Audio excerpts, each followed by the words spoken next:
Magandang umaga po sa inyong lahat. Ay, ang gandang tignan ng mga nandito para kayong dadalo sa SONA mamayang hapon, no? Bihis na bihis, no? Today we speak about the parables, the two parables that Jesus mentioned in the gospel. No, the parable of the mustard seed and the yeast. Tayaw. Yan. Now, these two parables illustrates, ay, ba't nawala yun? Yan. So these are the two parables. First, the parable of the mustard seed. Maliit na butil ang binhi, subalit kapag lumaki ay nagiging pinakamalaking bush kung tawag. Hindi naman yan puno eh. It's a bush na kung saan ang ibon ay nanganganlong at namumugad. The second parable is the parable of the yeast. Kung nagluluto kayo ng tinapay, mamamangha kayo kapag ang maliit na bagay ay biglang umaalsa at nagluluto kasi akong tinapay, no? Yung bread loaf. At manghang-mangha talaga ako. Grabe, konti lang pero nung umalsa, napuno na halos yung lalagyan niya. These two parables, okay, describes the parable that illustrates the growth of the kingdom. Sabi nga mula sa maliit na bagay, sa mga turo ni Jesus, 12 ang kanyang naging alagad, nagtaksil pa yung isa, at pagkatapos ang mga alagad ay nagpahayag hanggang lumago, the growth of the kingdom happened. No? Ito nga sinasabi natin, 2024, ang Katoliko sa buong mundo ay 1.422 billion, 17.8% ng total population ng buong mundo. Ibig sabihin, halos 1/5 ng tao sa daigdig ay Katoliko. Kaya nga nagtataka ako pag yung mga rally, no? Lahat ng mga iglesia ni Cristo rally. Alam niyo ba kung ilan ang iglesia ni Cristo sa Pilipinas? 3 milyon. Ang Katoliko sa Pilipinas, 93 million. Hindi lang tayo umimi kasi ayaw natin masyadong makisangkot sa mga politikang yan. Ang lagi nating ginagawa ay patuloy na pagbibigay gabay para non-partisan ang dating ng simbahan. No? Pero hindi tayo pwedeng laging manahimik kapag nakakakita tayo ng mga katiwalian sa ating pamahalaan, di ba? Kasi nga ang korupsyon naman siguro lahat yan meron. Sabi, sa Singapore yan, maunlad na bansa, meron yan. Kaya lang, palihim. Sabi nga under the table. Sa Malaysia, over the table. Sa Pilipinas, including the table. No?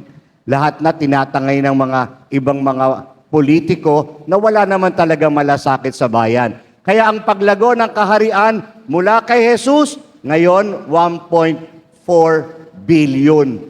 Talagang tunay nga na mula sa maliit, katulad ng mustard seed, katulad ng yeast, ang paglago ng kaharian ay hindi natin maaaring pigilan. Di ba? In the parable of the mustard seed, Jesus compares the kingdom of heaven to a mustard seed. This parable emphasizes the small beginning that can lead to significant growth. Siguro, nakaka-relate si Sister Del. No maliit na simulain ng St. Peter.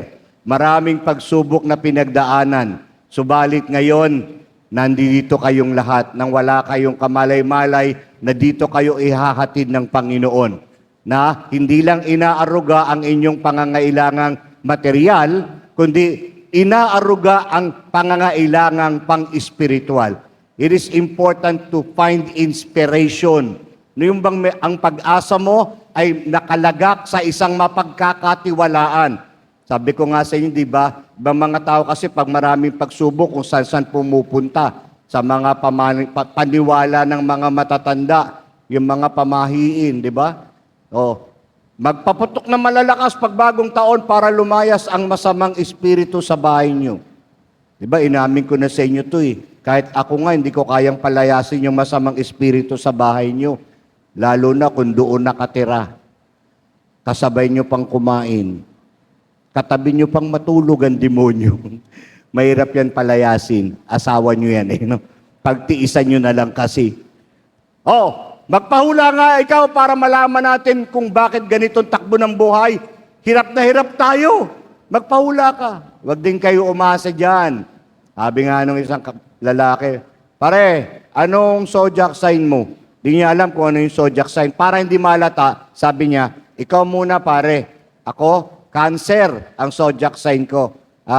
Goiter akin. Pare, wala naman zodiac sign na goiter. Ano ka ba? Biro lang yung pare. Ulcer talaga. No? Sablay pa din. Go to God. Kapag mabigat ang problema, katulad ng inyong ginagawa, no? One thing that you want to do today is to thank you, Lord. Amen.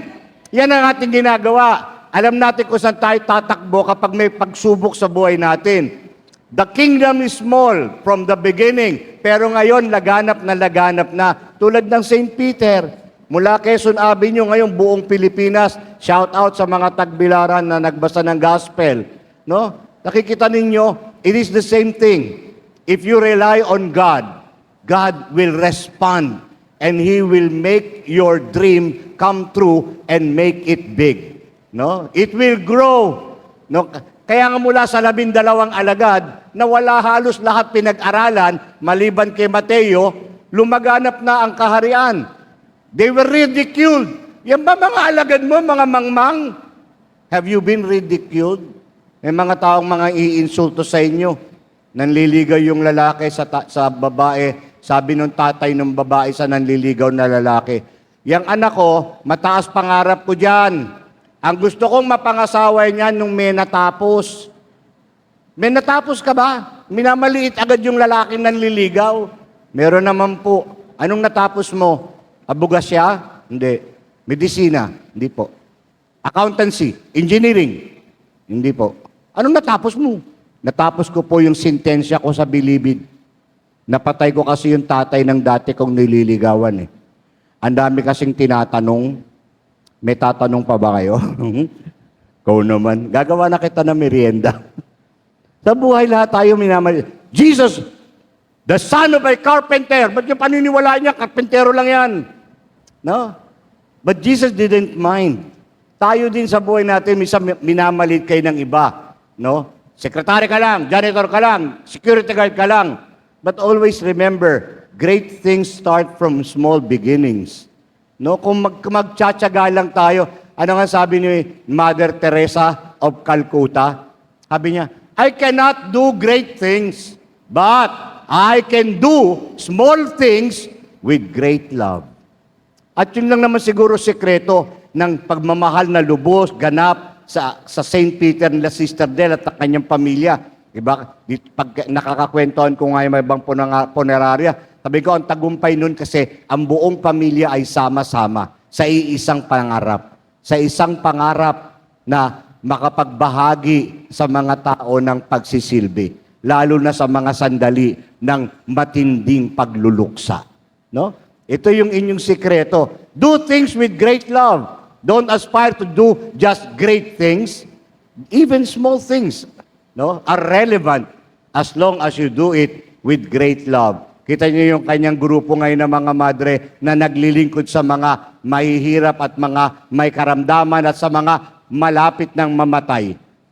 Diba? Lumaganap na sa buong mundo because she did it with great love.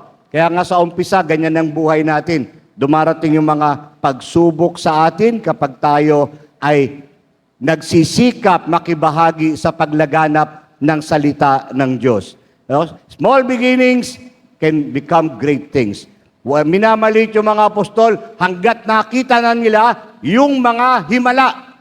In the beginning, Peter was able to make a lame man walk. Sabi niya, palimos, palimos. Sabi ni Pedro, silver and gold have I none, but what I have, I give thee. No? In the name of Jesus Christ of Nazareth, rise up and walk.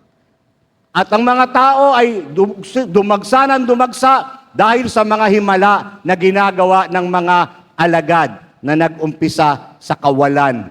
Remember, we all look for miracles. Ano pong himala ang inyong minimiti sa araw na ito?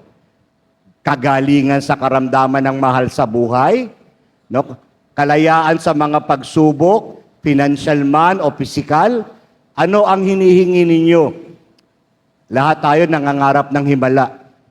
Sabi nung sakristan, Father, naalala niyo yung lumpo na nakasaklay na laging nasa harap ng simbahan pag misa? O bakit? Father, tumayo sa altar, tinapon yung saklay. Diyos ko, isang napakalaking himala nito. Nasaan na siya ngayon? Nasa altar po, nakasubsob. Dugo ang ilong. If you want a miracle, sabi nga, when you look at the sun, you see the power of God. When you look at the moon, you see the beauty of God. But when you look at the mirror, you see God's greatest miracle. Ikaw yun. Sabihin sa katabi, 1, 2, 3. Lahat, 1, 2, 3. Ano sabi? Ikaw din. We are. We are God's greatest miracle. Huwag na kayong maghanap sa malayo ng himala. Ikaw na nga yun eh. Yung buhay mo, yung damdamin mo, yung malasakit mo. Small beginnings, like the mustard seed. Maliit sa umpisa, pero lumago ang kaharian ng Diyos. The yeast. The second parable is about the yeast, which illustrates how a small action can lead to a greater impact. Na yung maliliit na gawain natin na kagandahang loob, sabi nga yan ay nagmumultiply. It ripples down to other people. Ito maganda itong panoorin para magpahinga ako ng konti. Panoorin niyo yan. Ay, may sound pala yan. Kalimutan ko. Sorry Sorry na nga Walang kanta pero may palabas. Yan.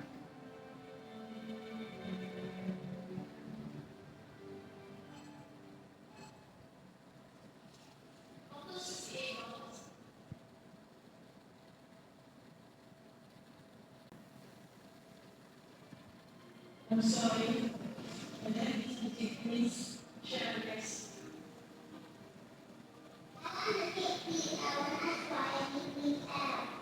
It's not okay. Very good. Right?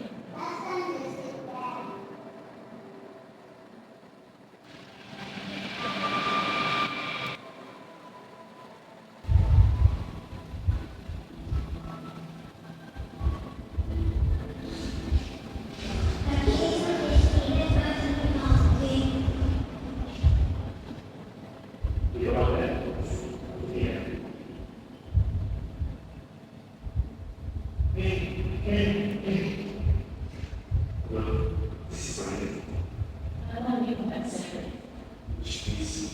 There's no reason for you to write a paper.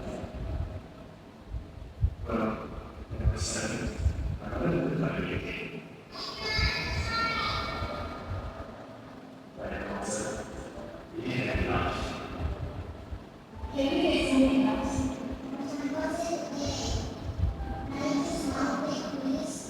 I'm sorry.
A simple act of caring creates an endless ripple. No? Hindi nyo malalaman that your goodness, your kindness can change the life of another person. Na kaya nga, ang mga apostol, maliit na simulain, unti-unting lumaganap ang pananampalataya ang ating Santa Iglesia. And the prophecy is fulfilled. Kasi the prophecy, sabi niya kay Pedro, I give you the keys of the kingdom. No? The church that I will build, not even the gates of hell will prevail. Maaring may mga imperfectong mga tao na mumuno sa simbahan, pero hindi ito nagagapi sa pagitan ng propesya ni Jesus that not even the gates of hell will prevail against it. Kaya tayo pag tinanong, kailan natayo yung simbahan nyo? 33 AD nung namatay si Jesus. Dahil yun ang kanyang utos sa mga alagad. Go and proclaim the good news to all nations. No, kaya wala tayong founder. Kaya basta pag ginugil mo, may mga founder lahat ang mga ibang simbahan. Pero tayo wala. Si Jesus lang talaga matuturo mo. Okay? Tandaan niyo, sometimes we feel unqualified. Kasi nga, Father, marami rin akong pagkukulang. Remember the parable of the seed? The sower, the seed, and the soil. Pakiulit niya ngayon. The sower, the seed, and the soil. 1, 2, 3. Di ba? Two Sundays ago, yun yung gospel. Anong klaseng lupa meron ka sa iyong puso?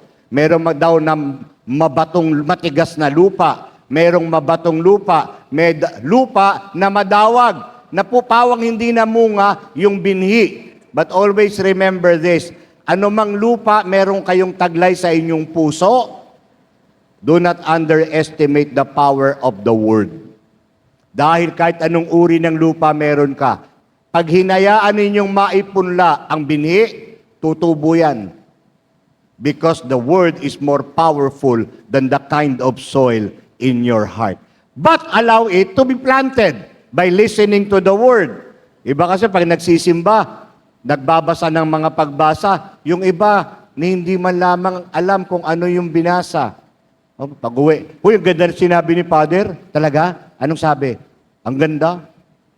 Ano nga sabi? Ang ganda-ganda. Ano nga sinabi? Puro kaganda. Basta maganda. Nakalimutan ko.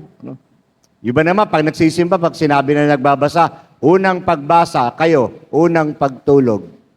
Ikalawang pagbasa, ikalawang pagtulog. Ebanghelyo, tulog na tulog. Sermon, uwi na. Paano tayo makapagpapatubo ng binhi kung hindi tayo matututo? Read the Bible. Be part of the growth of the kingdom by knowing what Jesus said. At yun lang naman ang dapat nating laging ipahayag. No, always remember, ang binhi pag tinanim, tutubo kahit ano yung puso niyong klase.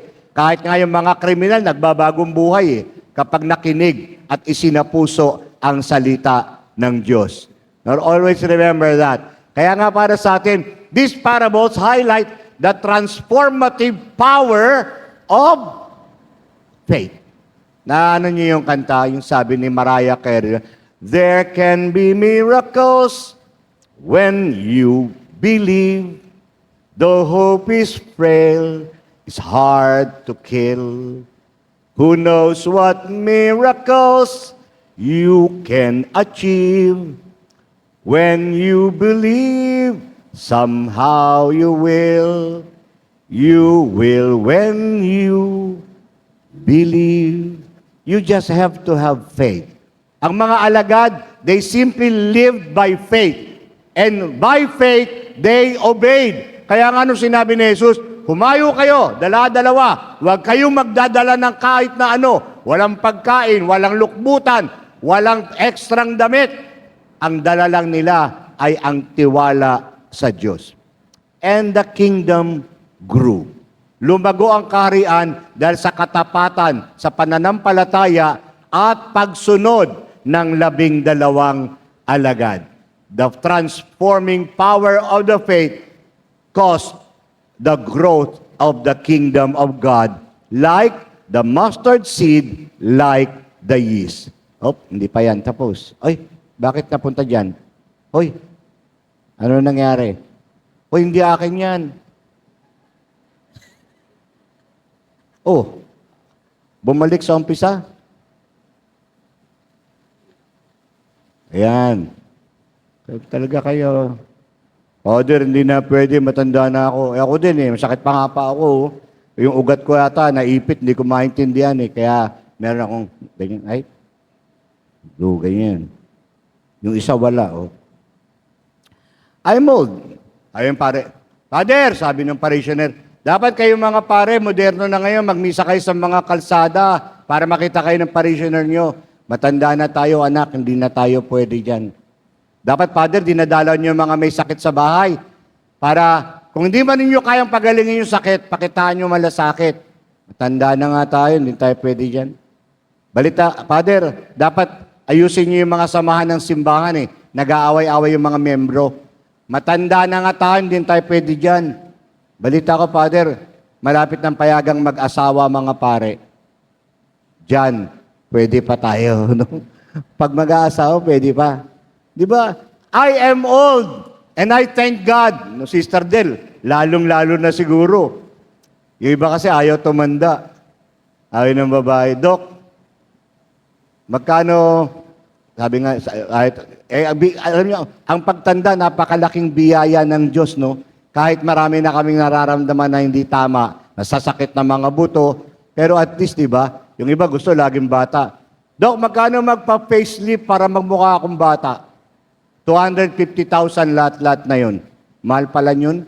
Wala bang mura? Basta magmukha lang akong bata. Eto, chupon, 30. Subo mo. Di ba? Ayaw natin pumangit. Bagay ng pagtanda yan, nangungulubot kami. Normal yan.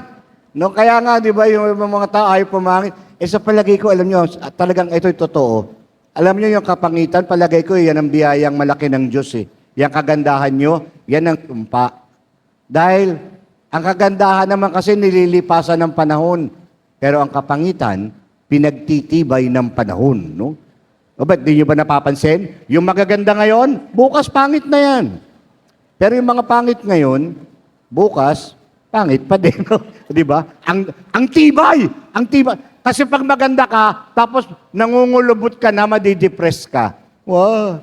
Ano nangyayari? Ba't ganito na itsura ko? O yung pangit. Wow! Walang kakupas-kupas. We are old, but we are not obsolete. No? Kita yung sister din, nakakasayaw pa. We are old, but we are never obsolete in being part of the kingdom of God to see its growth. Kaya kayong lahat, lalo kayong mga kabataan pa, be part of the group to make the kingdom grow more. Mag-anak kayo ng marami. Dahil ang ating simbahan ay patuloy na lumalaganap at dumadami pa ang mga kasapi. Laging mayroong growth every year sa membership ng simbahan. Always believe. O bakit ako nawalang palabas? Okay yan Ako palabas dun, dito iba. Okay? Always believe in yourself. No? Don't underestimate the power of the word in you. Pag merong mga pagsubok, lagi nyo lang sabihin, ano man mangyari, I can. Ito yung kanta ni Donna Cruz, di ba? Subukan natin kantahin. Bigyan mo nga kami ng isang nota dyan para maawit namin. It goes like this. Luma na to I can live, I can love, I can reach the heavens above. I can right what is wrong. I can sing just any song. I can dance, I can fly. Rainbow in the sky. I can be your good friend. I can love you until the end. Let us sing it together. Please stand tayo. I can live, I can love, I can reach the heavens above. I can right what is wrong. I can sing just any song. I can dance, I can fly. Like a rainbow in the sky. I can be your good